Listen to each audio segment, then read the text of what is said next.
اسرائیلی فوج نے مجبور اور بھوک کا شکار فلسطینیوں کے لیے امداد لے جانے والے بحری جہاز پر قبضہ کر لیا۔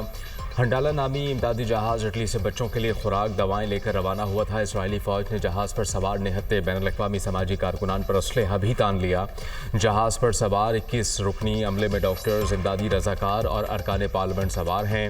فرانس سے منتخب یورپین پارلیمنٹ کے رکن ایما فریورز بھی امدادی جہاز پر سوار ہیں۔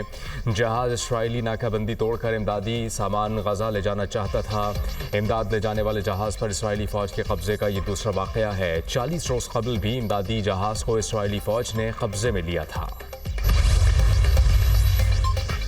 دہشت گرد اسرائیل کی جانب سے فلسطینیوں کی نسل کشی جاری۔ غزہ میں بھوک نے مزید 5 فلسطینیوں کی زندگی نکل لی۔ اسرائیلی ناکہ بندی کے دوران غذائی قلت سے شہید افراد کی تعداد 127 ہو گئی۔ غذائی قلت سے شہید ہونے والوں میں 85 سے زائد بچے بھی شامل۔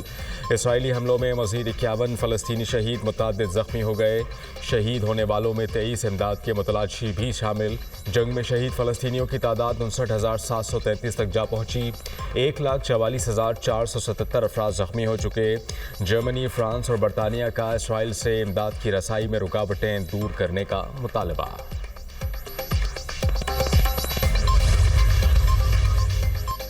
غزہ میں بھوک کو بطور ہتھیار استعمال کرنے پر دنیا بھر میں احتجاج۔ تل ابیب میں اسرائیلی شہریوں کا غزہ میں جنگ بندی کے لیے احتجاج۔ مظاہرین کا امریکی سفارت خانے کی جانب مارچ۔ بنجامن نیتن یاہو کے خلاف شدید نعرے بازی۔ اسرائیلی وزیر اعظم غزہ جنگ کا خاتمہ کریں، یرغمالیوں کی رہائی کے لیے جزوی معاہدہ نہ کیا جائے۔ یرغمالیوں کی واپسی جنگ بندی معاہدے سے ہی ممکن ہے۔ اسرائیلی مظاہرین لندن اور یمن میں فلسطینیوں سے اظہار یکجہتی کے لیے مظاہرے۔ پاکستان شراکت دار ممالک کے ساتھ مل کر محفوظ اور خوشحال علاقائی ماحول کی تشکیل کے لیے پرعزم ہے۔ آج سرحدوں سے ماورا پیچیدہ ہائبرڈ چیلنجز اور خطرات درپیش ہیں۔ افواج کے درمیان گہرے تعاون، اسٹریٹجک مکالمے اور باہمی اعتماد کی ضرورت پہلے سے کئی زیادہ اہم ہے۔ فیلڈ مارشل سید آصم منیر کا خطے میں قیام امن اور تعمیری روابط کے لیے پاکستان کی غیر متزلزل عزم کا اعادہ۔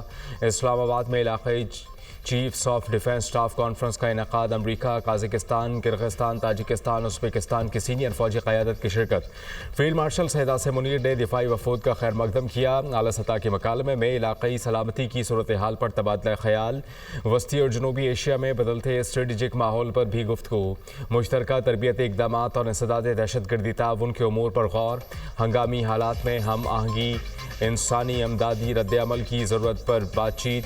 شریک وفود کا اجتماعی طور پر امن، باہمی احترام، قومی خود مختاری کے تحفظ کے عزم کا اعادہ۔ مشترکہ سیکیورٹی خطرات، دہشت گردی، سائبر عدم تحفظ، انتہا پسندی کا مقابلہ کرنے کا عزم۔ شرکاء نے دفاعی سفارتکاری کو فروغ دینے میں پاکستان کی قیادت کو سراہا۔ کانفرنس کے شرکاء کی پاکستان کی مہمان نوازی کی بھی تعریف۔ کانفرنس کا عنوان روابط کی مضبوطی، امن کا تحفظ تھا۔ کانفرنس کا مقصد سیکیورٹی تعاون کو مضبوط بنانا اور تربیتی اقدامات کو فروغ دینا تھا۔ پاکستان مشترکہ سلامتی مفادات اور علاقائی یکجہتی پر تعاون کا خواہاں ہے۔ پاکستان خطے کے استحکام اور باہمی تعاون کے لیے بھی پرعزم۔ ISPR۔